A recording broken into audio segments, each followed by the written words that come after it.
जय हिंद। नमस्कार दोस्तों, कैसे हैं आप लोग। आशा करते हैं मस्त और स्वस्थ होंगे। शानदार, जिंदाबाद, ज़बरदस्त होंगे दोस्तों। देखिए दोस्तों, बहुत दिनों के बाद हम लोग यहाँ पर क्लास में आज आ चुके हैं टॉपिक के साथ 1857 के विद्रोह या क्रांति भी कर सकते हैं दोस्तों। ये टॉपिक के साथ बहुत दिन के बाद आए हैं, क्योंकि बीच में थोड़ा एग्ज़ाम का तैयारी भी चल रहा था। तो एग्ज़ाम भी देख रहे हैं कि जो भी एग्ज़ाम हो रहा है वो कैंसिल ही हो रहा है, री एग्ज़ाम हो रहा है। हम लोग का मतलब स्टूडेंट का ज़िंदगी बर्बाद हो रहा है एक तरह से, देख लीजिए दोस्तों। हम लोग का एकदम साल भी गया और वो ना कहते हैं कि फल भी नहीं मिला, मेहनत भी की और फल भी नहीं मिला, लेकिन फल तो एक दिन लेकर आएंगे दोस्तों। आप लोग लगे रहिएगा दोस्तों, ठीक है। आज हम लोग एक टॉपिक के साथ यहाँ पर आने वाले हैं 1857 के विद्रोह। लगभग देखिए ये लगभग 6 महीने के बाद ऐसे टॉपिक की और बात करने वाले हैं हम लोग दोस्तों, ठीक है। पिछले 6 महीना पहले लगभग एक आध टॉपिक के बारे में बात किए थे, पॉलिटी का जो था। पॉलिटी का इसमें वीडियो में, पिछला वीडियो में देख लीजिएगा दोस्तों। अगर आप मेरे चैनल पर नए हैं तो चैनल को वीडियो में जाके पिछला वीडियो में देख लीजिएगा। अगर आप मेरे चैनल पर नए वीडियो देख रहे हैं तो प्लीज़ चैनल को सब्सक्राइब कर लीजिएगा दोस्तों। 1857 ईस्वी का विद्रोह, यहाँ पर इस टॉपिक आज पर हम लोग चर्चा करने वाले हैं कि 1857 ईस्वी का विद्रोह 1857 में ही क्यों हुआ दोस्तों। इससे पहले भी तो हो सकता था दोस्तों।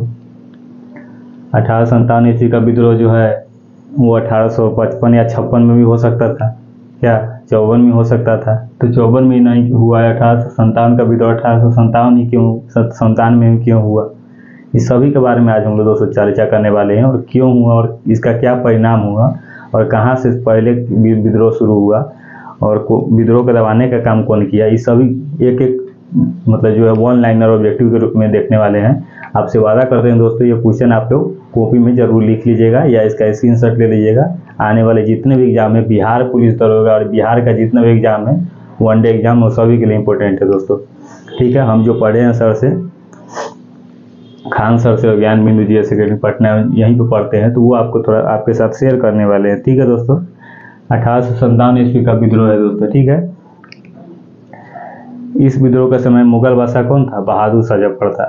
1857 ईस्वी का विद्रोह है। इस विद्रोह के समय, पहला क्वेश्चन यहाँ पर आ गया सामने। पहला क्वेश्चन दोस्तों 1857 ईस्वी के विद्रोह से आ गया।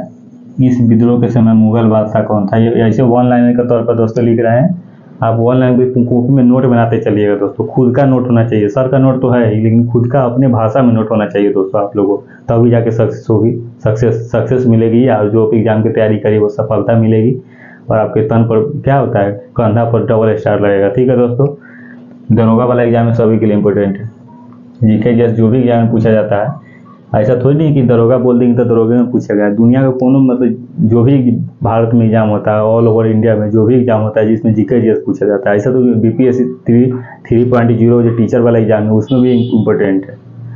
ऐसा बात नहीं है कि नहीं इम्पोर्टेंट है, ठीक है। 1857 ईस्वी का विद्रोह हो गया था। 1857 ईस्वी का विद्रोह, इसका पहला क्वेश्चन यहाँ पर निकल कर सामने आ रहा है दोस्तों। इस विद्रोह के समय मुगल बादशाह कौन था। तो 1857 ईस्वी का विद्रोह, 1857 ईस्वी के विद्रोह, 1857 ईस्वी के विद्रोह के समय मुगल बादशाह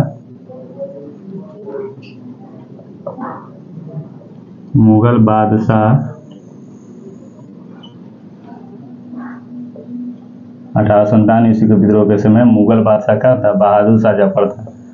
बहादुर शाह जफर 1857 ईस्वी के विद्रोह के समय मुगल बादशाह कौन था, बहादुर शाह जफर था, ठीक है दोस्तों। पहला यहाँ पर ऑब्जेक्टिव आ गया। 1857 ईस्वी के विद्रोह के समय मुगल बादशाह कौन था, तो बहादुर शाह जफर था। इसको आप लोग नोट करिएगा।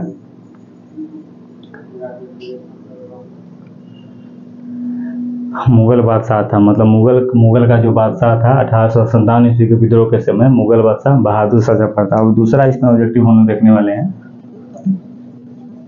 विद्रोह के समय मुगल बादशाह था, ठीक है। इस विद्रोह के समय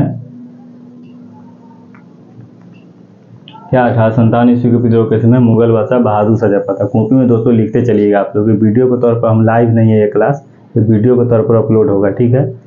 तो आप लोग थोड़ा टाइम को थोड़ा बचा के चलेंगे।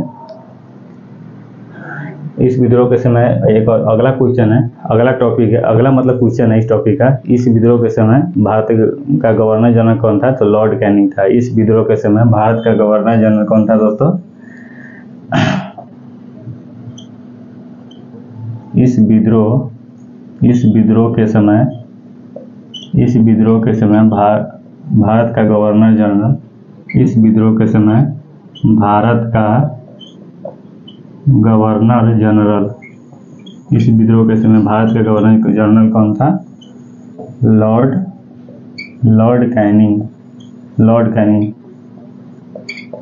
दोस्तों हिंदी लिखने में अगर गलत हो जाएगा तो मैं माफ़ी चाहता हूँ इसके लिए, लेकिन ये आप भी गलत लिख सकते हैं। इसके कोई मतलब एग्जाम में तो क्या कराता है, 4 ऑप्शन रहता है, इसमें बूंदा लगाना रहता है, बस हो गया, आपको नौकरी लग जाएगा ये बूंदा लगाने से। इसका कोई मतलब थोड़ी ना है कि आपको गलत लिखेगा सही लिखेगा। पहले का ज़माना नहीं है, पहले अक्षर चेक होता था।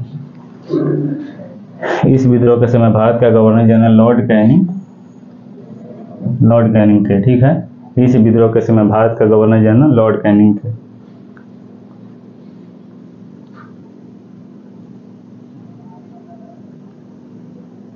ठीक है दोस्तों, अब दूसरा क्वेश्चन हम लोग देखते हैं यहाँ पर।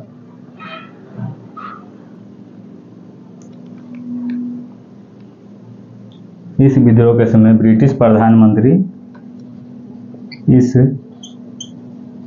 विद्रोह के समय ब्रिटिश प्रधानमंत्री जो है पीएम लिख देते हैं, उतना समय नहीं है लिखने के लिए। तो इस विद्रोह के समय ब्रिटिश प्रधानमंत्री लॉर्ड पामर्स्टन, इस विद्रोह के समय ब्रिटिश प्रधानमंत्री लॉर्ड पामर्स्टन और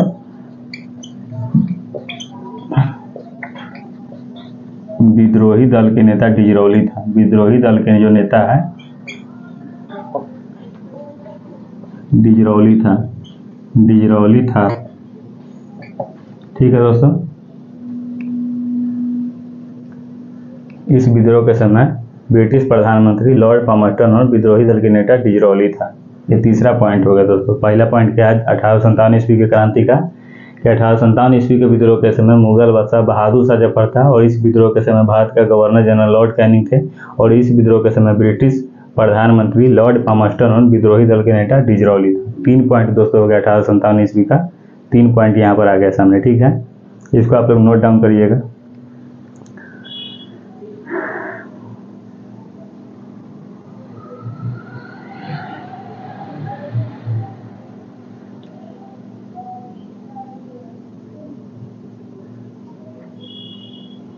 अगला पॉइंट है दोस्तों,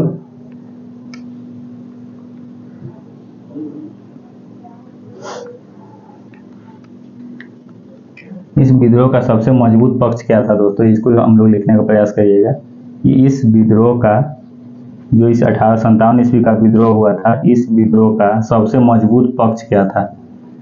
सबसे जो होता है मजबूत, सबसे मजबूत पक्ष क्या था? तो हिंदू मुस्लिम एकता। सबसे मजबूत पक्ष क्या था दोस्तों? हिंदू मुस्लिम एकता सबसे मजबूत पक्ष था। हिंदू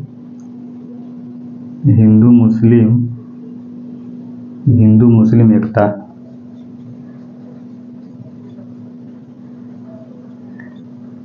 चौथा पॉइंट हो गया यहाँ पर, इस विद्रोह का सबसे मजबूत पक्ष क्या था? तो हिंदू मुस्लिम एकता था। इस विद्रोह का सबसे मजबूत पक्ष था हिंदू मुस्लिम एकता।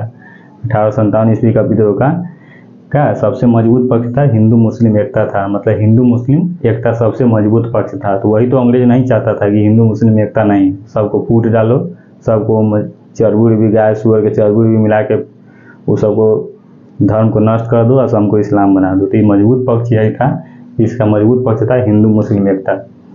ठीक है दोस्तों, यहाँ पर 4 पॉइंट हो गया। इसका स्क्रीनशॉट आप ले लीजिएगा, नहीं तो देखते हैं थोड़ा।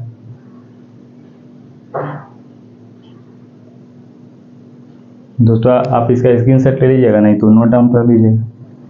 ठीक है, इसको मिटाते हैं। अब अगला पॉइंट हम लोग देखते हैं दोस्तों।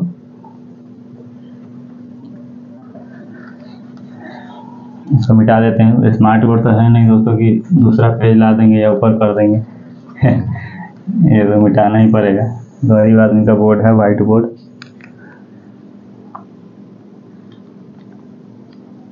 और और इस विद्रोह का जो प्रतीक चिन्ह है क्या था, अगला पॉइंट है, इस विद्रोह का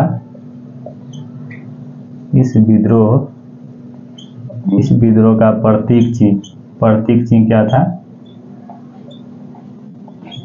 प्रतीक चिन्ह था चपाटी और लोटस। चपाटी और लोटस इस विद्रोह का प्रतीक चिन्ह था। इस विद्रोह का प्रतीक चिन्ह क्या था, चपाटी और लोटस था। इस विद्रोह का प्रतीक चिन्ह था चपाटी और लोटस। ठीक है दोस्तों, इस विद्रोह का प्रतीक चिन्ह क्या था, चपाटी और लोटस इस विद्रोह का प्रतीक चिन्ह था। ठीक है, अगला पॉइंट है,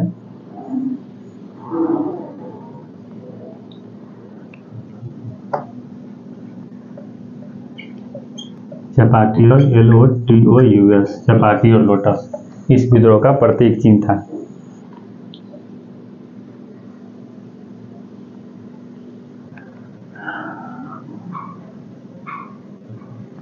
अगला पॉइंट है दोस्तों, LOURD, Lord CANNING। Lord Canning ने 1857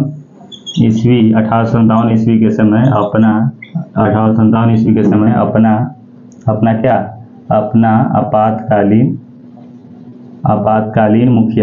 आपातकालीन मुख्यालय 1857 ईस्वी के समय लॉर्ड कैनिंग 1857 ईस्वी के समय अपना आपातकालीन मुख्यालय इलाहाबाद को बनाया।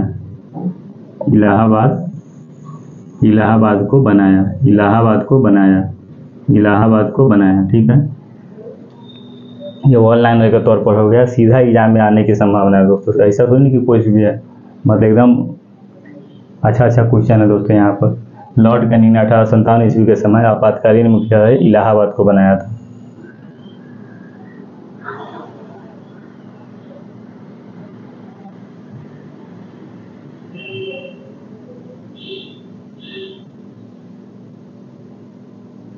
ठीक है दोस्तों, इसको नोट डाउन कर लीजिएगा। अब अगला पॉइंट है कि 1857 ईस्वी के समय क्या था कि प्रमुख विद्वानों का प्रमुख मत था, मतलब अलग अलग मत था। जितना भी विद्वान था, इतिहासकार था, वो सभी का अलग अलग मत था कि 1857 की क्रांति क्यों हुआ, 1857 की क्रांति क्यों हुआ और 1857 की क्रांति किस लिए हुआ, क्या कारण था। कोई विद्वान कुछ कर रहा है, कोई विद्वान कुछ कर रहा है, कोई अंग्रेज विद्वान है, अंग्रेजवा चोट्टा सब, वो अलग कुछ मत दे रहा है। भारत के जो विद्वान है वो अलग मत दे रहे हैं। तो सभी का मत के बारे में हम लोग देखेंगे, सभी विद्वान का अलग अलग मत था। ठीक है, तो कुछ भारतीय विद्वान है जिसका क्या मत है, क्या कहना है कि किस लिए 1857 की क्रांति हुआ, तो उस विद्वान का आप लोग सुनिएगा, यहाँ पर लिखिएगा।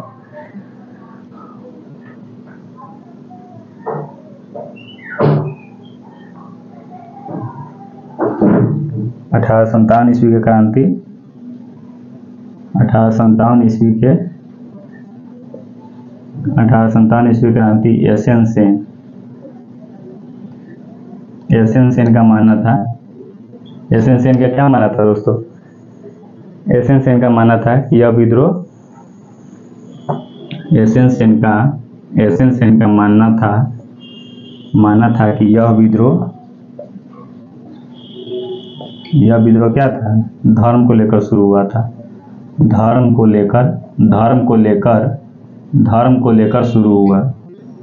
लेकर शुरू हुआ। यह विद्रोह क्या था, धर्म को लेकर शुरू हुआ। जो प्रमुख भारतीय विद्वान है दोस्तों एस.एन. सेन क्या है, भारतीय विद्वान है। एस.एन. सेन का मानना था 1857 ईस्वी के सरकारी इतिहासकार है एस.एन. सेन सरकारी इतिहासकार है। जो एस.एन. सेन सरकारी इतिहासकार है, 1857 ईस्वी क्रांति एस.एन. सेन का मानना था कि यह विद्रोह धर्म को लेकर शुरू हुआ है, मतलब धर्म के लेकर शुरू हुआ है, धर्म के लेकर। अब देखते हैं दूसरा विद्वान का क्या मत था दोस्तों।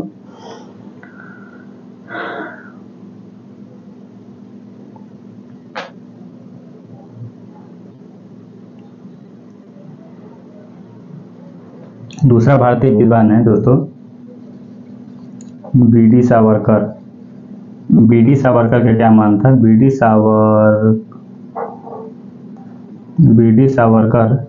सावरकर का मानना था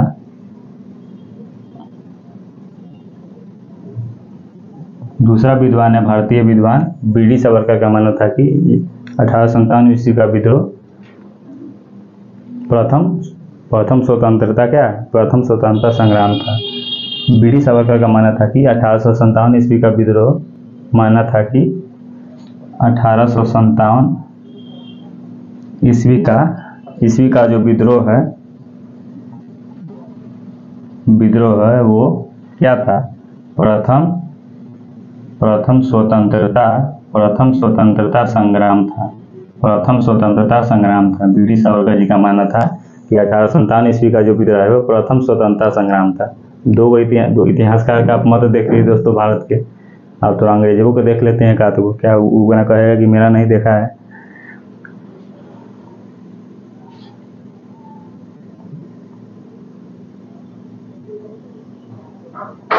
अब अगला देख लेते हैं हम लोग दोस्तों। इसको मिटा देते हैं, आप लोग इसका स्क्रीनशॉट ले लीजिएगा या कॉपी पे लिख लीजिएगा दोस्तों, ठीक है। इसको ऊपर से मिटा देते हैं। आरसी, अब अगला एगो विद्वान है भारत के, इतिहासकार है आरसी मजूमदार। आरसी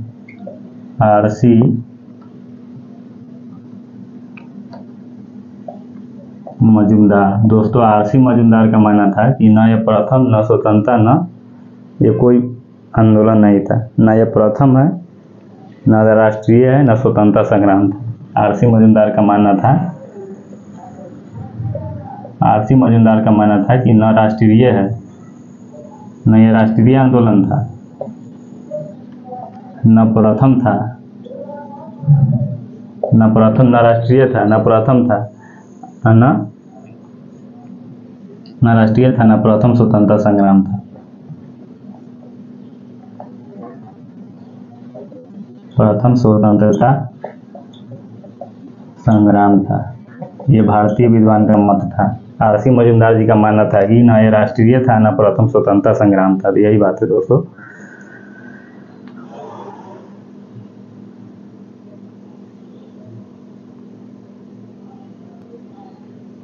ठीक है, विद्वान तो बहुत है, उतना विद्वान के बारे में लिखेंगे तो लिखते रह जाएंगे। ये सब जो इम्पोर्टेंट है उसको हम लोग लिखते हैं दोस्तों। इसको नीचे थोड़ा मिटा देते हैं। इसको आप लोग लिखते चलिएगा दोस्तों कॉपी में, ठीक है।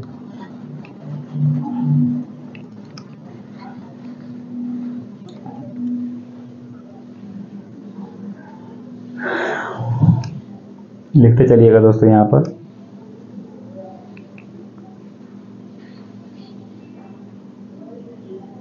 अब एगो अंग्रेजों विद्वान के मत देख लेते हैं। अंग्रेजवा सब एगो विद्वान है, ओकरो मत देख लेते हैं। अंग्रेजवा एगो विद्वान है डिजराउली।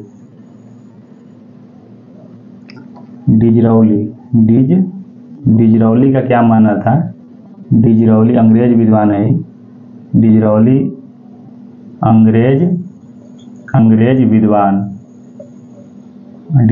अंग्रेज विद्वान का मानना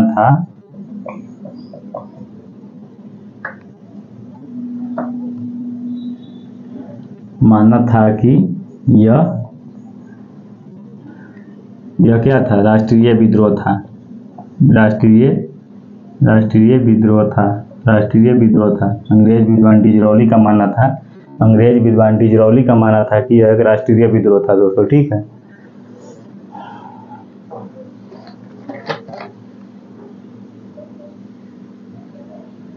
अब जो अगला अंग्रेजी विद्वान है टी.आर. होल्म्स, ठीक है। टी.आर. होम्स का मानना क्या था। टी.आर. होम्स देखिए अंग्रेजवा है, छिलल मुर्गा सब है। टी.आर. होम्स एगो डिजराउली है छिलल मुर्गा का क्या मानना था, यह राष्ट्रीय विद्रोह था। ये छिलल मुर्गा का मानना था कि यह राष्ट्रीय विद्रोह था। एगो टी.आर. होम्स है छिलल मुर्गा, इसका टी.आर. होम्स का मानना था, क्या मानना था दोस्तों, मानना था कि सभ्यता और बर्बरता के बीच का युद्ध था। मानना था कि यह क्या था, सभ्यता और बर्बरता के बीच का युद्ध था। टी.आर. होम्स का मानना था कि यह सभ्यता और बर्बरता के बीच का युद्ध था। ठीक है दोस्तों, ये इंपॉर्टेंट है इसीलिए लिख दिए हैं। जो इंपॉर्टेंट नहीं वो बोल के आप लोग को बता देते हैं। पूरा लाइन बाय लाइन वैसे नोट में से याद नहीं है तो थोड़ा देखना भी पड़ जाता है। तो आप लोग हमारी विद्वता का नहीं देखिएगा कि इसको पूरा याद है तभी हमको पढ़ाएगा। आपको समझने से मतलब है। अगर आप समझ रहे हैं, अब विकास द्विवेदी सर से भी आप पढ़ रहे हैं, अगर समझ में नहीं आया तो वो आपके लिए कुछ भी नहीं है। अगर कोई स्टूडेंट आपका दोस्त है वही समझा दिया तो वही आपके लिए सबसे बड़ा क्या दोस्त हुआ, एकदम बहुत बड़ा टीचर हुआ वही आपके लिए, जो भी कुछ समझा दे। ठीक है दोस्तों, टी.एल. होम्स के बारे में समझ गए। अब एक और अंग्रेजी विद्वान है जेम्स ऑर्थम और डब्ल्यू टेलर का मानना था कि यह हिंदू और मुसलमानों को अंग्रेज के खिलाफ एक षड्यंत्र था। किसका मानना था? जेम्स ऑर्थम और डब्ल्यू टेलर का मानना था। अब अगला अंग्रेजी विद्वान है, इसको पढ़ के आप लोग को बता देते हैं कि L.E.R. रीज का मानना था कि यह धर्मांधियों और ईसाइयों के विरुद्ध युद्ध था। L.E.R. रीज का मानना क्या था कि यह धर्मांधियों और ईसाइयों के बीच का युद्ध था। अगला विद्वान है जॉन सीले और मार्लेसन ट्रेवेलियन जैसे विद्वानों का मानना था कि यह सिपाही विद्रोह है। यह अंग्रेज विद्वान है जॉन सीले और मार्लेसन और ट्रेवेलियन। अब अगला है दोस्तों कि उपयुक्त लिखे विवरण से स्पष्ट होता है कि 1857 ईस्वी के विद्रोह का अलग अलग विद्रोहियों को अलग अलग रूप में परिभाषित किया है। 1857 ईस्वी के विद्रोह को 1857 ईस्वी के क्रांति कहना ज़्यादा उचित है, क्योंकि यह विद्रोह को भारत में आमूलचूल परिवर्तन अर्थात बहुत बड़ा परिवर्तन लाया। 1857 ईस्वी का विद्रोह भारत में बहुत बड़ा परिवर्तन लाया, लोगों में क्रांति का एकदम भाव उत्पन्न कर दिया। लोगों को लगने लगा कि हाँ हम भारत देश, पहले भी लगता भी नहीं था कि हम अंग्रेज के गुलाम हैं भारत के लोगों को, अब लगने लगा कि हाँ हम अंग्रेज के गुलाम हैं। बहुत ज़्यादा परिवर्तन हुआ 1857 की क्रांति के बाद। इसको प्रथम स्वतंत्रता संग्राम भी कहा जाता है। बहुत दिन से गुस्सा आ रहा था सभी को, तब नहीं जाकर 1857 में क्रांति हो गया। और सभी को 1857 की क्रांति में किसी को मतलब सबका अपना अपना स्वार्थ था। अगर सब एक कोई मंच नहीं था उस समय। कैसे अभी नरेंद्र मोदी भारत के प्रधानमंत्री है तो दिल्ली से एक मंच है कि वहाँ से जो डिसीजन लेंगे वही पूरा इंडिया में लागू होगा। कोई डिसीजन लेने वाला नहीं था। आराम से अंग्रेज आया, लूट फूट के सब एकदम कोराम मचा था, सब अपना अपना स्वार्थ में जी रहा था, जो जमींदार था भारत में। ठीक है, ऐसा इसलिए कह सकते हैं क्योंकि इस विद्रोह को भारत में अंग्रेजों कंपनी के शासन के समाप्त कर दिया। देखिए, इस विद्रोह के समय भारत में अंग्रेजी कंपनी के शासन को समाप्त कर दिया और भारत में प्रत्यक्ष तौर पर ब्रिटिश क्राउन या ताज के शासन की स्थापना हुई। भारत में प्रत्यक्ष तौर पर क्या हुआ? ब्रिटिश क्राउन और ताज के शासन की स्थापना हुआ। अब इसका हम लोग परिणाम देख लेते हैं, तत्कालीन कारण क्या देख लेते हैं। 1857 ईस्वी का तत्कालीन कारण हम लोग देख लेते हैं। किस लिए 1857 ईस्वी का विद्रोह हुआ, किस लिए, आखिर क्या कारण था जिसे 1857 ईस्वी को विद्रोह हुआ, इसका क्या कारण था? इसका बहुत व्यापक कारण था दोस्तों। 1857 ईस्वी के क्रांति का बहुत ही तत्कालिक कारण था कि चर्बी युक्त कारतूस वाले एनफील्ड राइफल का उपयोग किया जाना। चर्बी युक्त सबसे बड़ा तत्कालिक कारण था इसका सबसे बड़ा कारण था कि चर्बी युक्त एनफील्ड राइफल का ब्राउन बेस राइफल के स्थान पर इससे पहले क्या था, मतलब इससे पहले ब्राउन बेस राइफल चलता था उसमें। 1800 मतलब उस समय अंग्रेजों के द्वारा दिया जाता था। जो इंडिया के मतलब भारत के भी जो भी सिपाही थे वो अंग्रेज के शासन में वो भी भर्ती होके गए थे, मतलब नौकरी न करता है, सरकारी नौकरी। तो भारत के लोग भी अंग्रेज के मतलब शासन चला रहे थे, उसमें सिपाही बनकर सब ड्यूटी कर रहा था। भारत के लोग बताइए, जब वह आके अपने देश में शासन कर रहा है उसी का सिपाही बना हुआ है भारत के लोग। तो इस पर क्या होता है, पहले ब्राउन बेस के स्थान पर चर्बी युक्त इनफील्ड राइफल का प्रयोग किया गया दोस्तों। ब्राउन बेस, देखिए दोस्तों ये शब्द है brown base rifle. Brown base rifle के स्थान पर चर्बी युक्त एनफील्ड राइफल का प्रयोग किया गया। चर्बी युक्त एनफील्ड ब्राउन बेस राइफल के स्थान पर, ठीक है दोस्तों, ब्राउन बेस राइफल के स्थान पर चर्बी युक्त कारतूस वाले एनफील्ड राइफल का शामिल किया जाना। चर्बी युक्त कारतूस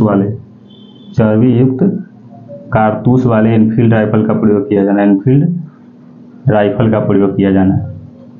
पहले ब्राउन बेस था, इस पर बार बार हम इसको क्यों बोले कि यही सबसे बड़ा तत्कालीन कारण था। भागो ना तुम, मच्छर क्या इधर आ रहा है। ब्राउन बेस राइफल के स्थान पर चर्बी युक्त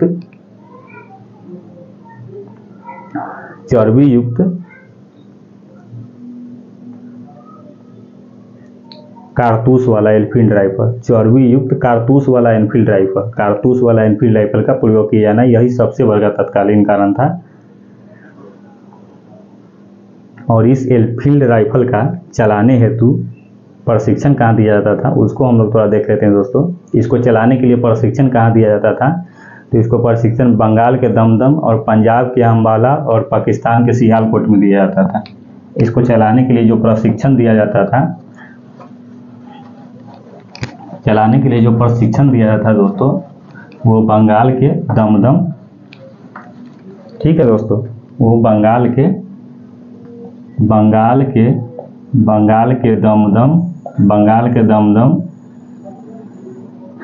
पंजाब के अंबाला, पंजाब के अंबाला और पाकिस्तान के सियालकोट, पाकिस्तान के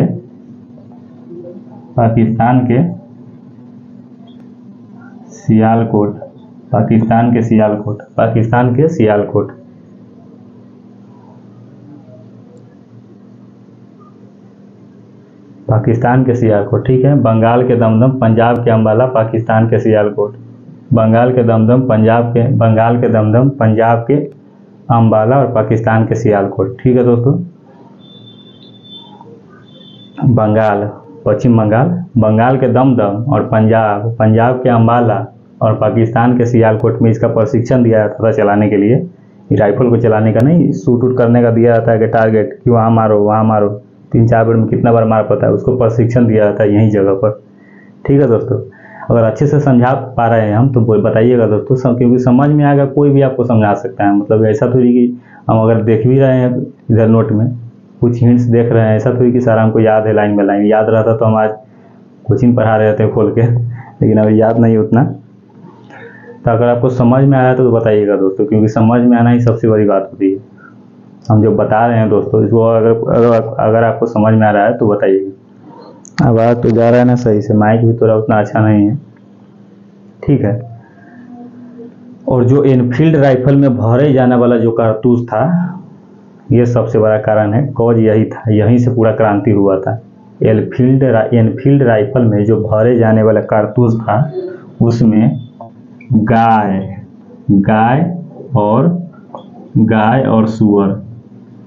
गाय और सुअर के चर्बी मिला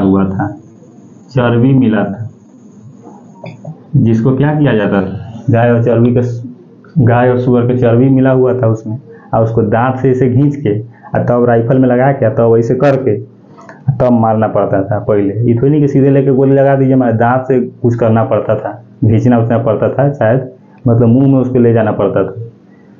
अंग्रेजों से दिमाग लगा दिया छोटा सा कि गाय को ही सुअर, मतलब गाय को ही क्यों लिया, गाय के चर्बी को क्यों लिया। इसको समझने वाला दोस्तों यहाँ पर है कि गाय को क्यों लिया, यहाँ पर सुअर को क्यों लिया। गाय को इसलिए लिया, गाय के चर्बी को, कि हिंदू धर्म के, जो भी हिंदू धर्म में है, हिंदू धर्म के लोग का धर्म नष्ट हो जाएगा। हिंदू धर्म के लोग गाय को माता मानता है, हिंदू धर्म के लोग गाय के माता मानते हैं कि नहीं, कि गाय मेरी माँ है। तो हिंदू धर्म के लोग का क्या है, गाय के चर्बी को वो मुंह में सटाएगा तो उसका धर्म नष्ट हो जाएगा, उसका धर्म खत्म हो जाएगा उसका धर्म। तो हिंदू के लोगों के लिए गाय का चर्बी लिया था, और मुसलमान के लोगों के लिए सुअर का चर्बी लिया था।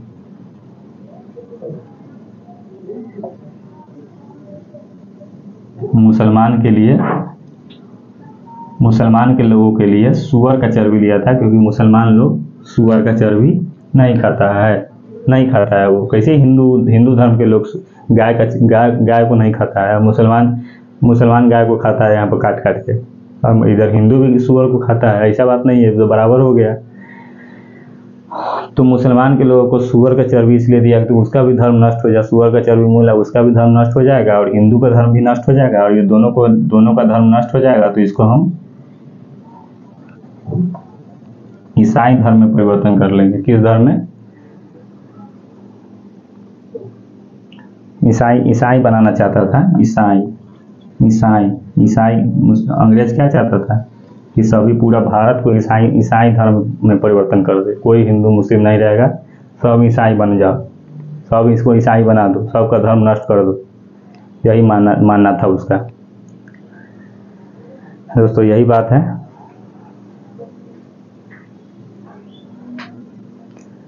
अब इसका भंटा फूट गया। भंटा फूटे वाला बात नहीं गांव में दोस्तों, बचपन में नहीं कहते कि भंटा फूट गया, मतलब भंटा फूट गया मतलब बात को फैल गया। और सबसे पहले बात को किसको जानकारी मिली? मंगल पांडे। मंगल पांडे को पता चला कि हम जो एनफील्ड राइफल का, जो कारतूस वाला एनफील्ड राइफल का उपयोग कर रहे हैं, उसमें तो गाय और सूअर की चर्बी मिली हुई है। जब पता चला मंगल पांडे को, तो वो थे क्रांतिकारी, उनसे रहा नहीं गया। ठीक है।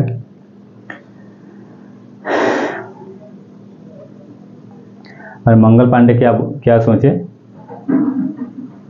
इसको प्रयोग में लाने से इनकार कर दिए मंगल पांडे कि नहीं, हम इसका प्रयोग नहीं करेंगे, चर्बी युक्त एनफील्ड राइफल का प्रयोग हम नहीं करेंगे। और जितने भी साथी था उनके, उसको भी कह दिए कि कोई इसका प्रयोग नहीं करेगा राइफल का, इसका हम विरोध करेंगे। कोई भी एनफील्ड राइफल का प्रयोग नहीं करेगा, इसका हम विरोध करेंगे। ठीक है दोस्तों। और मंगल पांडे क्या थे? बंगाल के मंगल पांडे क्या थे? बंगाल के 34वीं नेटिव इन्फेंट्री के सिपाही थे। बंगाल के मंगल पांडे क्या थे? बंगाल के 34वीं नेटिव इन्फेंट्री के सिपाही थे।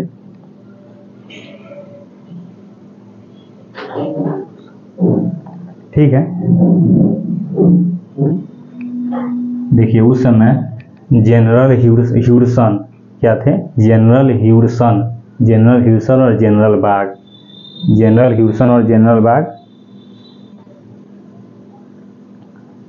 उस समय जनरल ह्यूडसन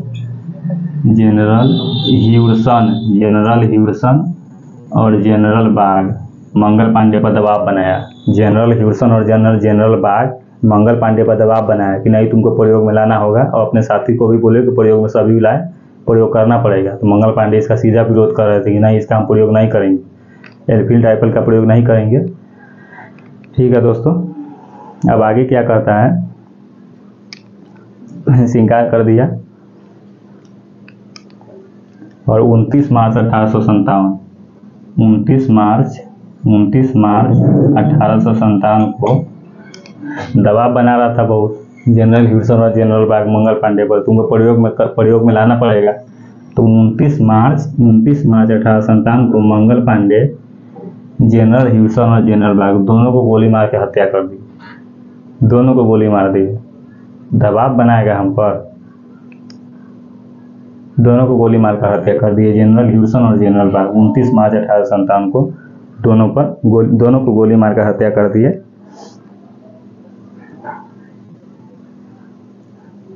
जिसके कारण मंगल पांडे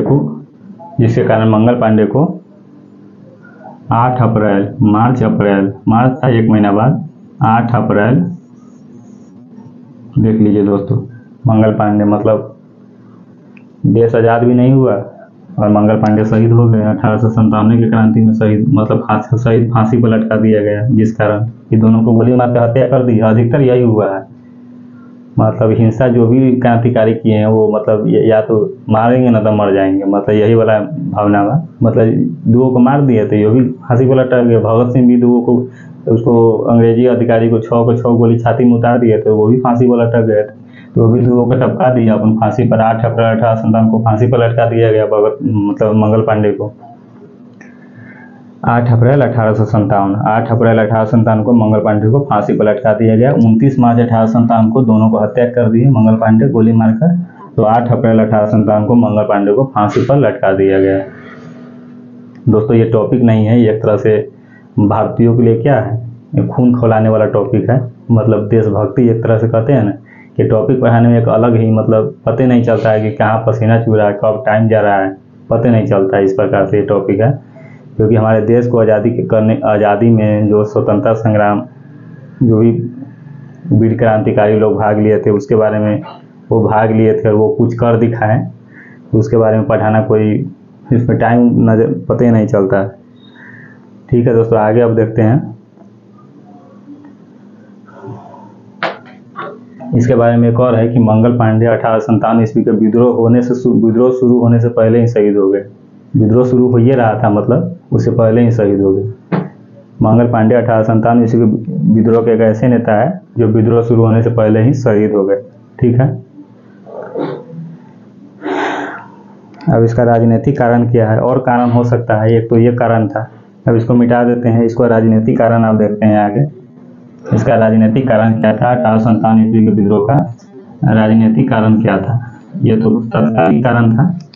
ये क्या था, जो अभी जो बताएं वो तत्कालिक कारण था। 1897 ईस्वी के 1897 क्रांति का तत्कालिक कारण था। और राजनीतिक कारण हम लोग देख लेते हैं। राजनीतिक कारण यहाँ पर लिख देते हैं। राजनीतिक कारण क्या है। पहला कारण था रॉबर्ट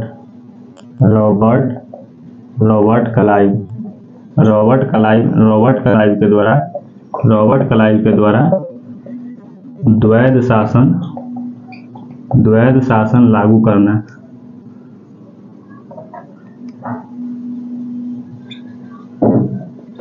देखिए रॉबर्ट क्लाइव था, ये जो रॉबर्ट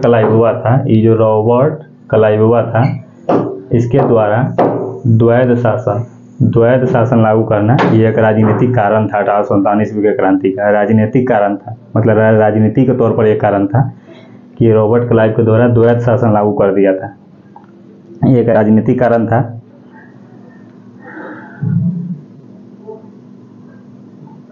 अब दूसरा राजनीतिक कारण क्या था, वारेन हेस्टिंग्स। दूसरा राजनीतिक कारण था वारेन हेस्टिंग्स और लॉर्ड कॉर्नवालिस का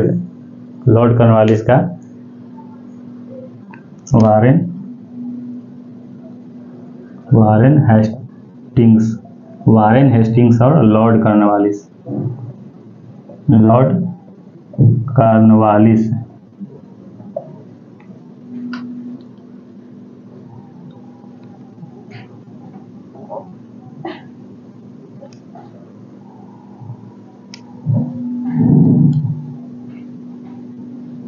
लॉर्ड कॉर्नवालिस का आक्रामक नीति।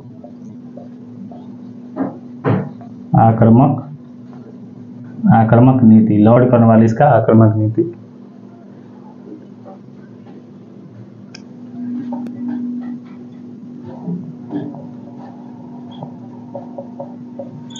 इंग्लिशों गलती लिखा जाता है, क्या करिएगा दोस्तों, बिहार बोर्ड के स्टूडेंट हैं।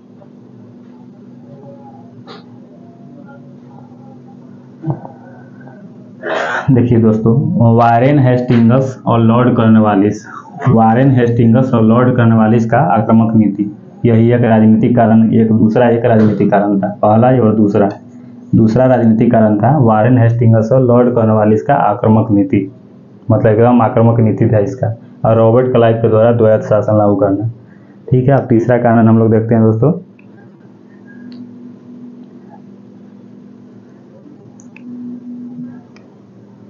लॉर्ड वेलेस्ली के द्वारा लागू किया गया सहायक संधि। लॉर्ड वेलेस्ली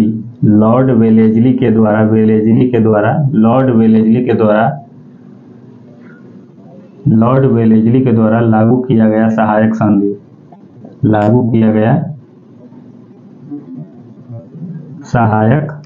संधि, ये भी कारण था। लिख लीजिएगा दोस्तों, लिख लीजिए दोस्तों, लिख लीजिएगा, बिना लिखे काम नहीं चलेगा, लिखना ही पड़ेगा, क्योंकि इतना अच्छा आप लोग को बता रहे हैं। बताइए, इसको ये पढ़ने के लिए हम 6,500 रुपया दिए, आपको फ्री में बता रहे हैं, तो यही समझ लीजिए।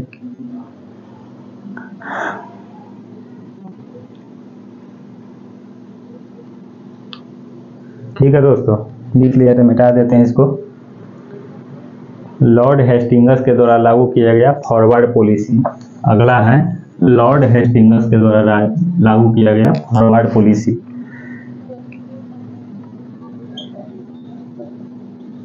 लॉर्ड हेस्टिंग्स के द्वारा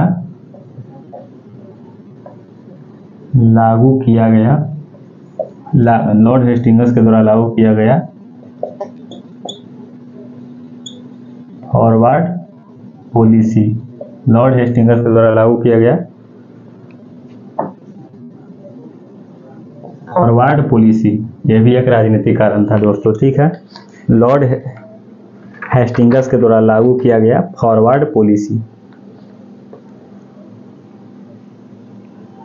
एक अगला है लॉर्ड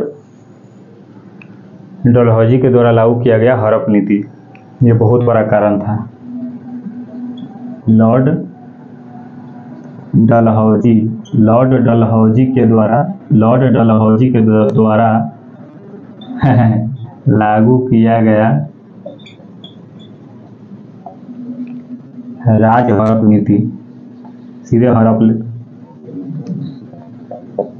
देखिए था, ये सब बताइए था, ये सब जुड़ने ना हो रहा था, बताइए था, ये सब कोनो बात हो गया? राज हड़प लेगा, फॉरवर्ड पॉलिसी कर देगा, मतलब राज हड़प नीति लाएगा। लॉर्ड हेस्टिंग्स द्वारा लागू किया गया फॉरवर्ड पॉलिसी, इसे राजनीति करा, मतलब गाय और चर्बी का चूर, मतलब गाय और सुअर के चर्बी लगा देगा मुंह में लगाने के लिए। ये सब गलत बात ना था अंग्रेज सब, हम सब तो थे न करे न तो मतलब क्या महात्मा गांधी तो अहिंसा के पुजारी थे। इसका भगत सिंह क्या किए? ये तो किए, लेकिन हम सब रहते तो भगत सिंह का साथ देते, उस समय सीधा फाड़ देते, सीधे काट देते दुआ था, फांसी पर चढ़ते, लेकिन 10 को काट के जाते।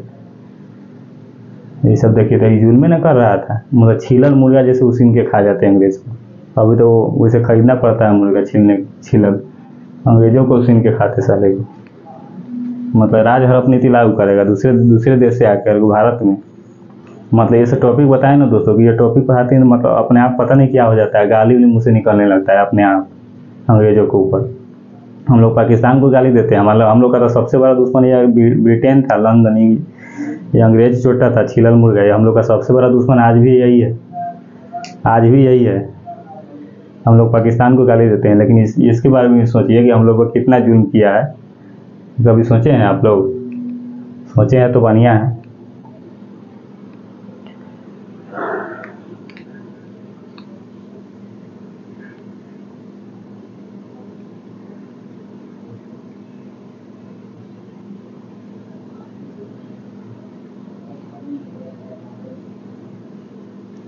दोस्तों राजनीतिक कारण हो गया, अब हम लोग अगला कारण देख लेते हैं।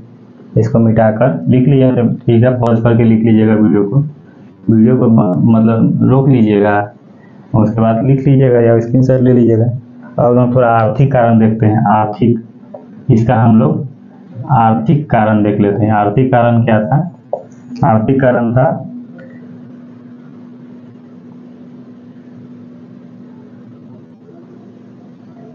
अंग्रेजों द्वारा क्या था?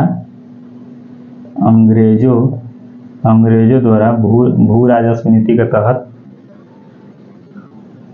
अंग्रेजों द्वारा भू राजस्व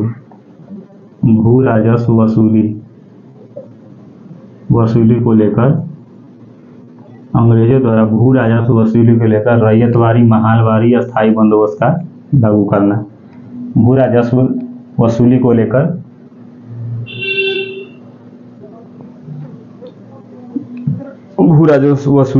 रैयतवारी, महालवारी, अस्थायी बंदोबस्त। रैयतवारी, महालवारी,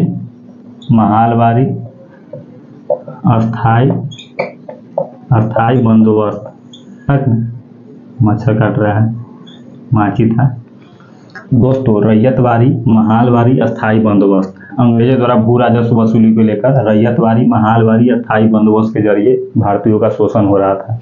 बताइए, ये सब पढ़ते हैं तो लगता है कि बताइए हम लोग के लिए कितना वीर पुरुष हम लोग के लिए कितना त्याग किए हैं और बलिदान दिए हैं, और कितने फांसी पर लटक गए।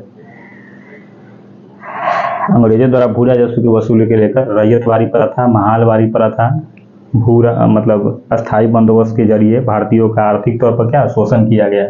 अस्थायी बंदोबस्त के जरिए भारतीयों का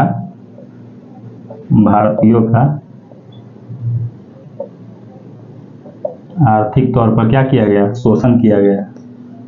आर्थिक तौर पर शोषण किया गया दोस्तों, समझे? भारतीयों का आर्थिक तौर पर शोषण किया गया। ठीक है, यही आर्थिक कारण था।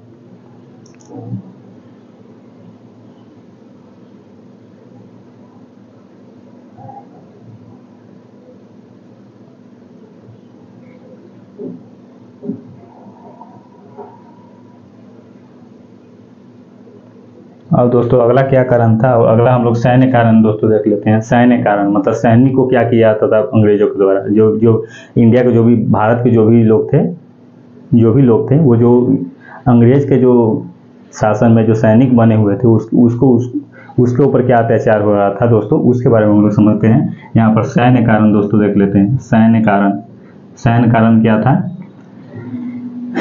कि भारत के लोगों का अंग्रेजों के शासन में सैनिकों का बढ़ चढ़कर हिस्सेदारी था, फिर भी भारत के सैनिकों के साथ दुर्व्यवहार किया जाता था। अगर इसका अनुपात क्या था दोस्तों, अगर अंग्रेजी सैनिक 1 है तो भारत का सैनिक 5 था, 5:1 के अनुपात में था। समझिए दोस्तों, लगता है उस समय बेरोजगारी रहा होगा। ये मजाक किए थोड़ा, इसको सीरियस नहीं लीजिएगा। बताइए, ये वो सैनिक था अंग्रेजों का में 5 गो भारतीय था, में घुसल था। उसको पता नहीं है 5 गो भारतीयों की दूसरा देश से आके हम लोग को शासन कर रहा है और हम ही उसको साथ दे रहे हैं। ये कौन सा हो गया बात, पता नहीं था उस समय भाई। 5 गो भारतीय सैनिक थे तो ये वो अंग्रेजवा छोटा था। तो सैनिक कारण क्या था कि उस समय बढ़ चढ़ के हिस्सेदारी लेने के बावजूद भी भारतीयों पर अत्याचार होता था। निम्न पद दिया जाता था भाई। जनरल डायर मतलब डायर वर्ग के पद, मतलब बड़ा पद नहीं दिया जाता था। कोई बड़ा पद डायर वर्ग के वाला, जनरल ओ डायर, ये सब बड़ा जो था ना, मतलब जनरल डायर वाला बिपिन रावत कैसे थे, वो सब बड़ा पद ये सब अंग्रेजवा को दिया जाता था। छोटा मोटा बर्तन तो साफ करे वाला, ये सब बगीचा तोड़ने वाला, ये जितना छोटे निम्न पद था वो भारत के सैनिकों को दिया जाता था। ठीक है, कम वेतन दिया जाता था। वेतनों कम न दिया जाता था दोस्तों, वेतन भी कम दिया जाता था, निम्न पद दिया जाता था। जहाँ इसको दिया जाता था 50,000 तो इसको 20,000 के महीना दिया जाता था। वेतन भी कम दिया जाता था दोस्तों। इसका प्लस में एक और था कि इसमें निगेटिव, इसका बुरा बर्ताव भी किया जाता था भारतीय सैनिकों के साथ। पहला था बुरा बर्ताव किया जाता था, दूसरा वेतन कम दिया जाता था, निम्न पद दिया जाता था। इसी सब कारण, यही सब सैनिक कारण है 1857 के विद्रोह का। तो वही लोग ना गुस्सा में आकर विद्रोह करेंगे, तो यही एक सैनिक कारण हो गया दोस्तों। ठीक है, यही सब कारण के चलते भारतीय मूल के सैनिक अंग्रेजों के ऊपर विद्रोह कर दिया। 1857 ईस्वी का यही एक सैन्य कारण है। ठीक है दोस्तों,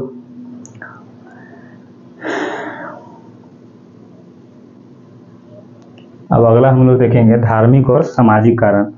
धार्मिक कारण तो देख ही लिए थे, लेकिन सामाजिक कारण इसको कहेंगे। धार्मिक और सामाजिक कारण दोनों इसी में है। धार्मिक और सामाजिक कारण क्या था, धार्मिक कारण और सामाजिक कारण। धार्मिक कारण और सामाजिक कारण क्या था, धार्मिक कारण और सामाजिक कारण क्या था दोस्तों।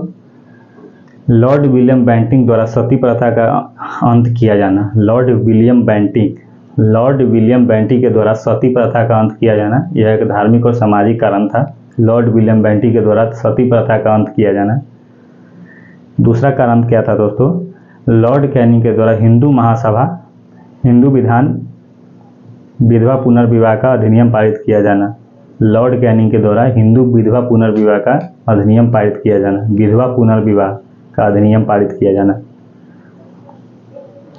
लॉर्ड डलहौजी ने 1849 ईस्वी में घोषणा किया कि बहादुर शाह जफर के बाद मुगल बादशाह लाल किला के बजाय कुतुब मीनार के छोटे स्थान पर रहेंगे।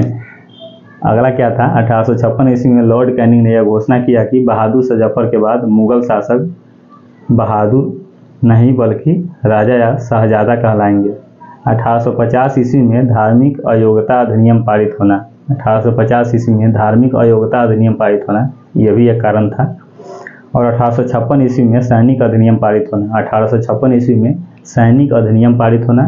1856 ईस्वी में सैनिक अधिनियम पारित होना दोस्तों, यह कारण था 1856 ईस्वी में सैनिक अधिनियम पारित होना यह कारण था दोस्तों, और 1850 ईस्वी में धार्मिक अयोग्यता अधिनियम पारित होना। 1850 ईस्वी में धार्मिक अयोग्यता अधिनियम पारित होना दोस्तों यही कारण था।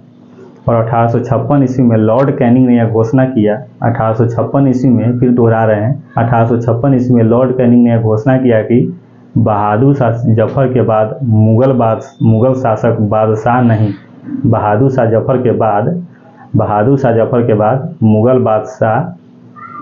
मुगल शासक बादशाह नहीं बल्कि क्या करेगा, राजा या शहजादा कहलाएंगे, राजा या शहजादा कहलाएंगे, बादशाह नहीं कहलाएंगे।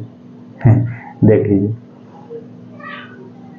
अगला था, उसी को दोहरा रहे हैं, लॉर्ड कैनिंग द्वारा हिंदू विधवा पुनर्विवाह अधिनियम पारित किया जाना। लॉर्ड कैनिंग के द्वारा हिंदू विधवा पुनर्विवाह अधिनियम पारित किया जाना, यह भी एक कारण था, यही कारण था दोस्तों।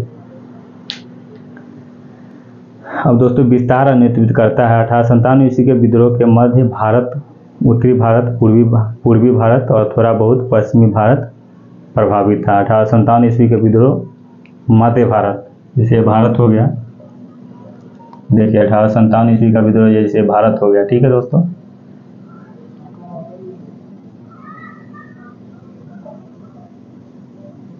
जैसे दोस्तों भारत हो गया, ठीक है। तो मध्य भारत प्रभावित था, पूर्वी भारत प्रभावित था, उत्तरी भारत प्रभावित था, पश्चिमी भारत प्रभावित था, लेकिन 1857 ईस्वी में दक्षिणी भारत प्रभावित नहीं था। 1857 ईस्वी में मात्र इतना प्रभावित था 1857 ईस्वी में, ठीक है। यही बात कह रहा है यहाँ पर, 1857 ईस्वी के विद्रोह में मध्य भारत, उत्तरी भारत, पूर्वी भारत और थोड़ा सा पश्चिमी भारत प्रभावित था, लेकिन ध्यान रहे कि दक्षिण भारत 1857 ईस्वी के विद्रोह से प्रभावित नहीं था। ध्यान रहे कि ये जो दक्षिण भारत है, साउथ इंडिया, 1857 ईस्वी के विद्रोह से प्रभावित नहीं था। 1857 ईस्वी के विद्रोह की शुरुआत 10 मई 1857 के उत्तर प्रदेश के मेरठ से हुई मानी जाती है। 1857 ईस्वी के विद्रोह का शुरुआत 10 मई 1857 के उत्तर प्रदेश के मेरठ से हुई है। उत्तर प्रदेश के मेरठ 1857 ईस्वी की शुरुआत 10 मई 1857 को उत्तर प्रदेश के मेरठ से हुई मानी जाती है। उत्तर प्रदेश के मेरठ से हुई मानी जाती है। इसकी शुरुआत 20वीं native infantry part of organisation of East Indian Company Bengal army before 1857 के सिपाही ने किया। इसकी शुरुआत कौन किया? 20वीं native infantry part of organisation of East of Indian Company Bengal army before 1857 के सिपाहियों ने किया था। देख लीजिए दोस्तों। तो दोस्तों आज हम लोग इतना ही तक रहने देते हैं। आज हम लोग क्या क्या देखे हैं? 1857 ईस्वी के समय वायसराय कौन था, इसका तत्कालिक कारण क्या था, सामाजिक कारण क्या था, धार्मिक कारण क्या था, राजनीतिक कारण क्या था, किस विद्वान का क्या मत था कि यह विद्रोह क्यों हुआ, अंग्रेजी विद्वान का क्या मत था, भारतीय विद्वान का क्या मत था। इतना ही ना हम लोग देखे हैं, बस इतना ही देखे हैं। अब हम लोग दोस्तों देखेंगे कि पहला, जैसे ये भी देख लिए कि शुरुआत कब हुआ था, 10 मई 1857 को हुआ था, और कहाँ से हुआ था, यूपी के मेरठ से हुआ था, किस जगह से हुआ था, कौन सिपाही किया था, तो 20वीं नेटिव इन्फेंट्री के सिपाही किया था। इसकी शुरुआत 20वीं नेटिव इन्फेंट्री के सिपाही किया था। 1857 ईस्वी की शुरुआत यही किया था, सिपाही ये सब किया था, सिपाही विद्रोह भी इसको कह सकते हैं, ये सिपाही लोग किया था, ठीक है। अब हम लोग आगे देखेंगे कि सबसे पहले कहाँ विद्रोह शुरू हुआ। सबसे पहले दिल्ली में हुआ था। कहाँ मतलब कौन कौन जगह से विद्रोह होना शुरू हो गया, दिल्ली में, कानपुर में ये सब कहाँ हुआ था, उसको हम लोग देखेंगे। वहाँ से नेतृत्व कौन किया, उसको दबाया कौन, अंग्रेज, उसको हम अगले क्लास में देखेंगे, ठीक है दोस्तों।